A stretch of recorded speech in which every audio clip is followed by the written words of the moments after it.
Ангела го има последното прашање за денеска и вели што е разликата помеѓу навика за јадење и зависност од храна.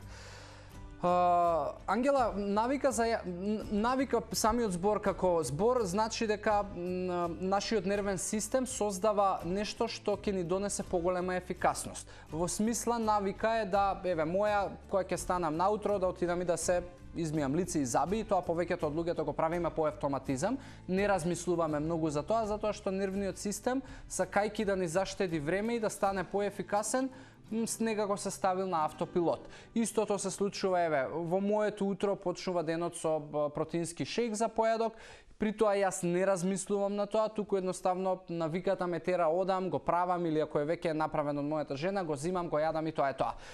И што значи зависност? Зависност од друга страна значи дека навиката може да премине во зависност доколку телото и мозокот сметаат дека добиваат придобивки од некаква навика.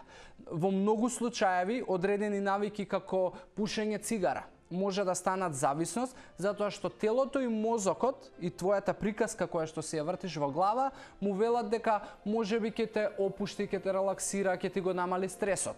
Алкохолот станува зависност затоа што многу луѓе сметаат дека таа навика на секојдневно пиење по неколку чашки ќе им придонесе да се опуштат, да се релаксираат. До негде е така, но кога премногу ќе го прифатиме тоа како нешто позитивно за нашето тело, веќе станува зависност. Истото и со храната, она што ме праша, затоа што многу луѓе сметаат дека одредени продукти, одредени, навики кои што ги имаат, им помагаат да си придонесат и да се чувствуваат, да чувствуваат задоволство.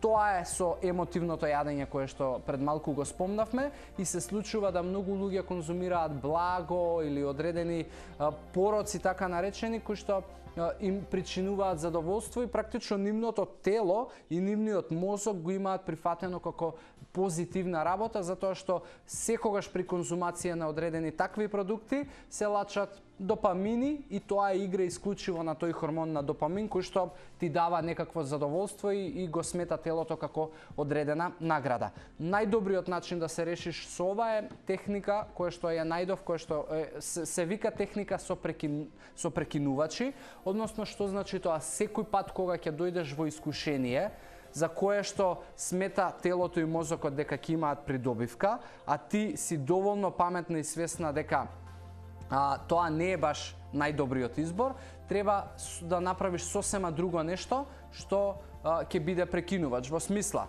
кога ќе ти дојде искушение, јави се на пријател, пријателка, кажи му можеби некој убав збор, ти поттикни го на некаква позитивна промена, по автоматизам ќе си помогнеш и на себе.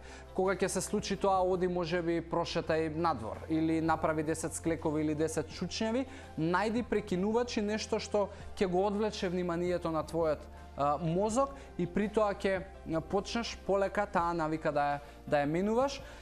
66 дена е потврдено од науката дека е доволно за да смениш одредена навика, макар и да е зависност, но при тоа да ги подкрепиш со нови навики. Така да единствено е да бидеш свесна и единствено е да собереш внатрешна сила за да си помогнеш. Не постои шема или шаблон или равенка и точно определени чекори по кои што ќе го смениш тоа. Едноставно ти треба да најдеш сила и да си помогнеш и да ги смениш можеби некои зависности со храната ако ги имаш и те мачат.